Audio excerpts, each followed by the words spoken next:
Hey leaders, welcome to the People Power Project podcast. I'm your host, Morgan Carey, CEO of Morgan Carey Consulting Solutions, Chief HR Strategist, and advocate for building better workplaces. This podcast is all about empowering the leader in you, whether you're an individual contributor, a manager, or a business owner, to build better, safer, and more enjoyable work environments.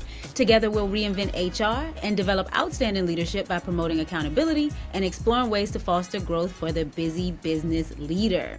I am so excited today because joining me is a very special guest, my soror, my line sister, Megan Clark. Hey, Megan. Hello, hello. Let me tell y'all about Megan. Megan made history as the first Black person and woman to serve as the Commonwealth's attorney for Prince Edward County in Virginia. She's been holding it down since she was elected in 2015 and started in 2016. And I'm so excited to talk to Megan today because it's Women's History Month, and I feel like I'm honored. Okay, no other. I'm honored to be able to talk to her on the People Power Project podcast. She said, "Stop it." Please stop. Okay, and although Megan holds such a serious position, and we all are kind of serious in life, we are such serious people sometimes. But today we are going to have some fun. This episode is lighthearted and maybe even a little spicy, but it is real. Okay, we're talking about a question that can derail a date before it even gets started. Do you cook? That's the question. Do you cook? Okay.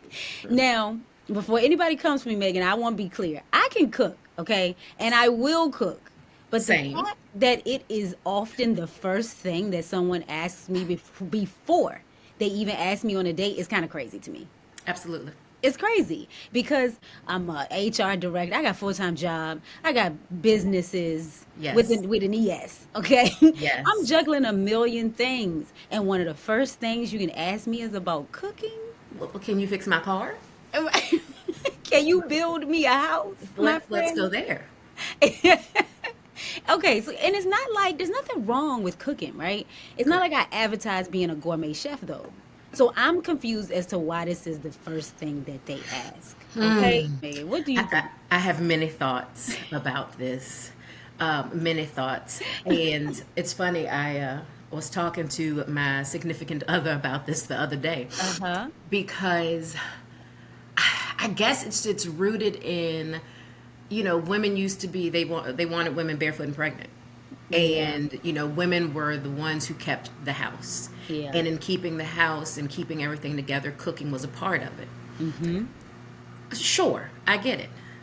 Somebody is going to find some Bible verse and tell me it's going to be rooted in some biblical context. And that's what they're going to rest that on in traditional roles. But I think that's probably where it stems from. But as times have evolved, that's not the only thing I can offer to someone. Hello. Now, there are some people, that's their love language. My mom, she will cook, and she cooks from the heart. Yes. And I believe your mom does cakes. Yes, she's a baker. My mom, she bakes, Yes. she cooks.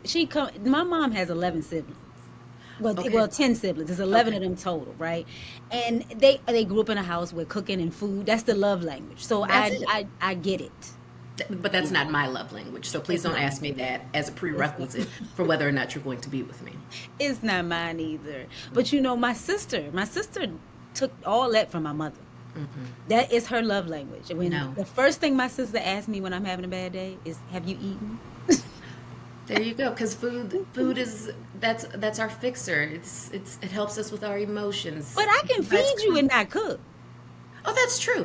Listen. I can make a reservation. I can, I can bring you some takeout. Absolutely. I sure can. So, but Megan, have you been in a situation? I know you said significant other, but when you were still on the market, still dating, and has this question come up for you? And if it did, how did it make you feel? So to answer your question, yes, it has come up. Morgan, you've known me for some years, so Wait some time. I'm a little touched, okay? And so it didn't make me feel any type of way, except I felt as though I needed to offer an explanation of, that's not what I'm going to do every day. But let me tell you why. And I shouldn't feel like I have to offer an explanation. It should just be yes or no. I cook or I don't cook. Or, if we're going to even treat this as such a serious topic. But I did feel like I needed to offer an explanation for why it's not my thing. Yeah, I have felt like that too. And recently, I've had to stop myself. Like, you don't explain. Like, even when I started the podcast just now, I said, let me be clear, I can cook. Even that feels like an explanation. It Because is. it feels like I have to let you know. Yes. Because people will say, well, the reason why you feel like that is probably because you can't cook, right? Or they got to come up with a reason for why, when it's just simply, that's not, there's so much more I have to offer than to what, Yes. especially at date one. Again, I'm not saying I won't do it, but especially before we even get to date one, that's the question you're asking me. Can you ask me about something else? How was Hello. your day? Hello. Did you read what was the latest book? Did you watch something interesting on TV? Well, there's so many other conversations we could be having. But can you cook? But can you cook is at the Uh-huh. top of the list. Is at the top of the list. Women have long been expected to handle the home, right? But Yes. here we are breaking barriers in the workplace, and we're still dealing with the old stereotypes. Hmm. How do you think that there's anything that's going to make that stop, or do you think it's going to evolve from that at any point? Some people are going to have to die. And I hate to say it quite that bluntly, but some people are going to have to die because, and I'll use my profession as an example. All right. Okay. So it is male dominated.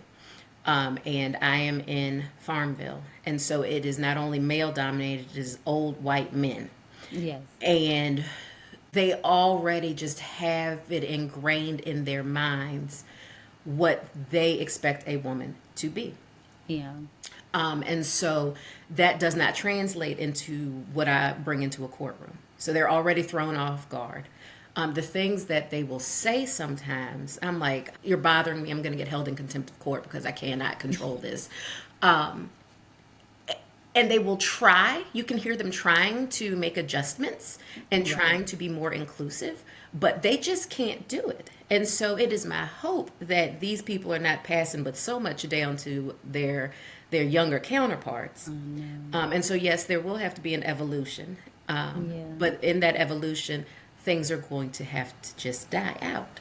Yeah, I know. Because the mindset to me is just so damaging, and that same mindset, like you just mentioned, shows up at work.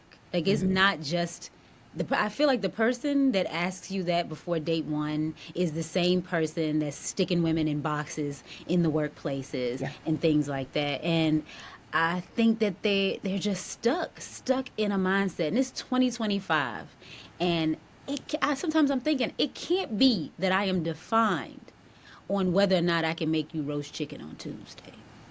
Like But for I so am many, it defined is. by that. Yeah.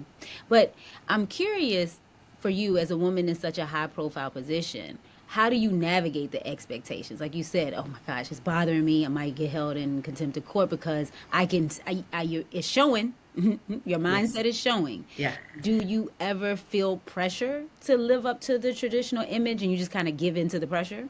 No. Okay. But I think that that's just part of my makeup.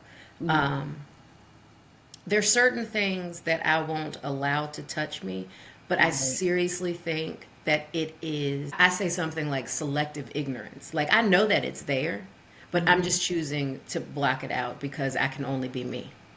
And so when those things happen, one, you can't address everything that is said, but certain things, I'm just going to address it Yeah. and deal with it that way. But no, I'm not going to give in to anybody's pressures because then I'm not being my true self. I love that. It's just about setting boundaries and being unapologetically yourself. That's And it. it's such a powerful message. And even if that your powerful message doesn't resonate with other people, the power resonates with you, and it just kind of makes you stronger and stronger. And if nothing else, it makes you feel good about you. That's what I notice about being powerful and whatever my stance is. It may not be that it resonates with the other person. You may not be able to appreciate my power. 9 times out of 10, they don't appreciate your power. But let them. It's not for them to appreciate. That part, it's a personal problem, not mine. That is not my problem. That's not my problem. So, what advice would you give to other women who feel pressured to live up to those outdated expectations? Because, like you said, this is a part of your makeup, so it might feel a little bit kind of natural for you not to give in to the pressure. But there's some women out here that aren't as it's not as easy for them. They get Right. really frustrated. I was talking to someone the other day and they were like, well, how do I say this? And what should I do about this? And it's like, I'm thinking this has a whole lot to do with you being able to set the boundaries. Yes. What I think that we all need to take the time to figure out what defines us. So, really look into yourself and see, what do you like to do? What do you want to contribute as a person? Don't feel guilty one way or the other. Example, there are some women, or some people, period, that's their love language. We'll talk about, there's certain stereotypical things that they very much enjoy. Don't feel bad about that. Be unapologetic about that. But you have to really know who you are. And you have to have a strong foundation in who you are as a person so that you can withstand whatever is coming your way. And a big part of that for me, a lot of folks, it's become trendy now, but it has always been a part of me, is I have a lovely therapist.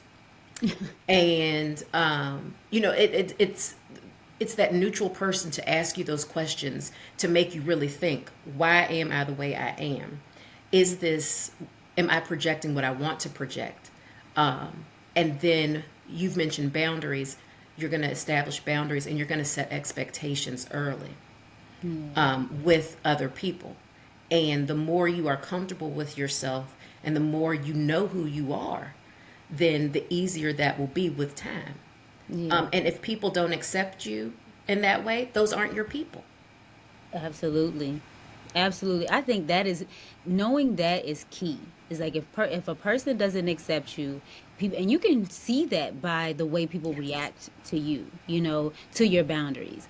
And it's like an internal conversation you have to have with yourself before you even set the boundary. That's like expect the poor reaction from them, and then you train yourself to be like, you know what, if they do react in that way, it's okay. They're not my people, That's right? right.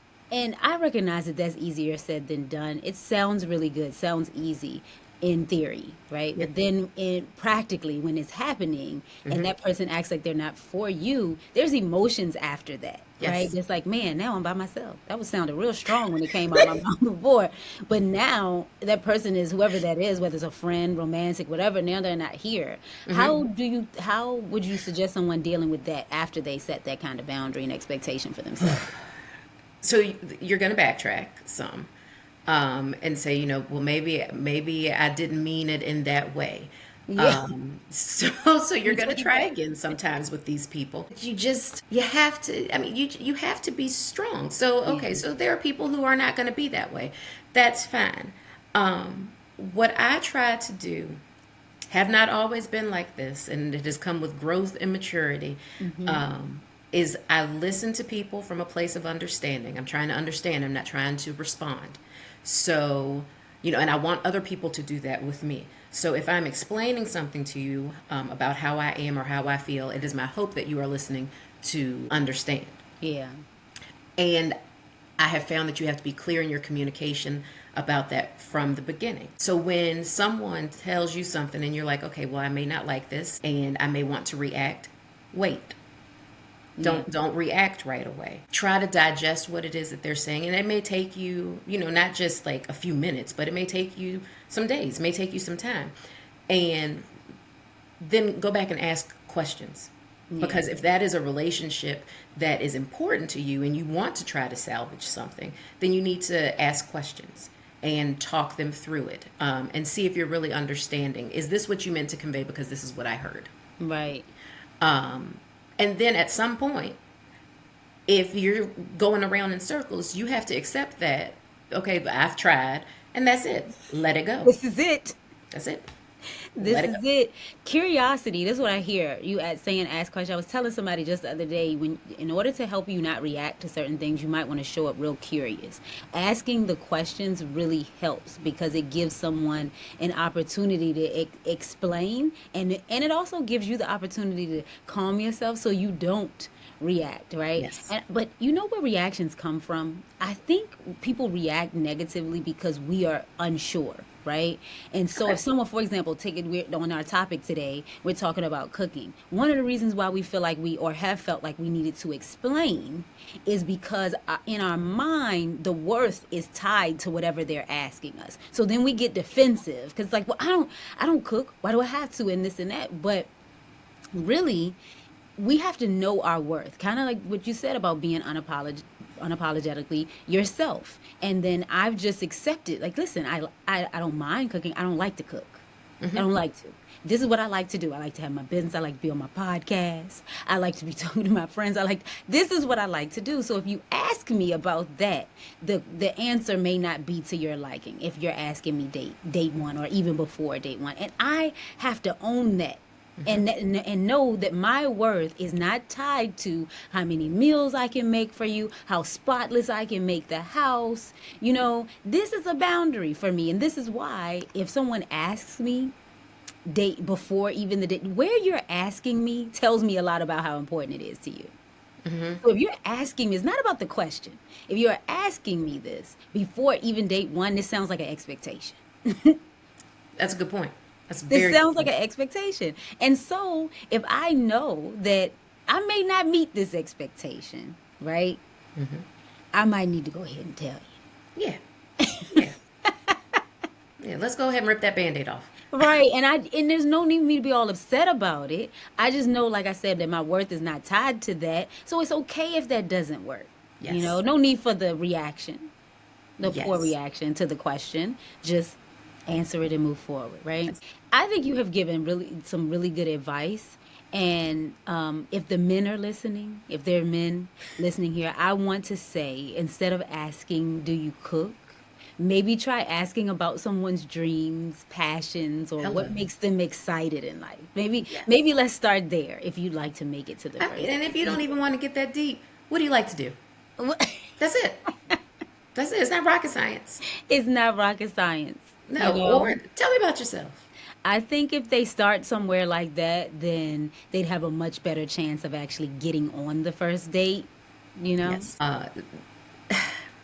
Sometimes this is one of those times where, I have to rely on what my mama has taught me of sometimes men just don't get it. Because we are oftentimes speaking two very different languages.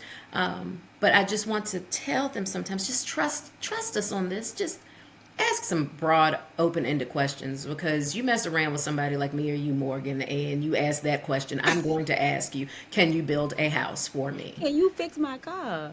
Hello. Because I'm not leading with that. I'm never No, leading with that. no, no, no. And, But and I don't think that you should. Honestly, I don't. yeah, yeah. Megan, this has been a fun conversation. Okay. And before we wrap up, if this conversation resonated with you and you were trying to figure out how this particular topic shows up in your workspace and shows up in who you are, let's talk about it. Yeah. Join the People Power Circle. We're having serious and some lighthearted conversations in that space where we don't just talk about thriving at work or thriving in your business, thriving at home, being a business person and a leader at work. We make those things happen together. So imagine having a group of like-minded people and a coach who's got your back every week to help you through the challenges that come along with day-to-day leadership and business success.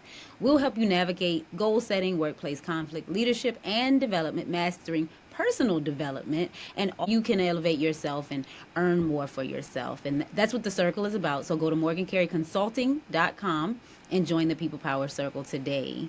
I want to thank you again, Megan, for being here. Thank And you. we can't make this the last time. It shall not be. Listen, part of me being my true self is getting back to the things that I like to do. Yeah. And that is to connect with people whom I love. And you are one of those people. Oh, I can always feel your energy. I can feel the positive energy even through this. And so I appreciate you reaching out. And it will not be the last time that you see me. You'll see Thank me very you. soon. Thank you so much. If this episode resonated with you, share it with a friend, a coworker, or even your manager. And don't forget to subscribe to the People Power Project podcast for more inspiring and actionable episodes. Follow me on Instagram at Morgan_Carey Consulting and tag me with your thoughts using hashtag People Power Podcast. Until then, remember, people empowered workspaces are simply the best workplaces. I'll see you next week.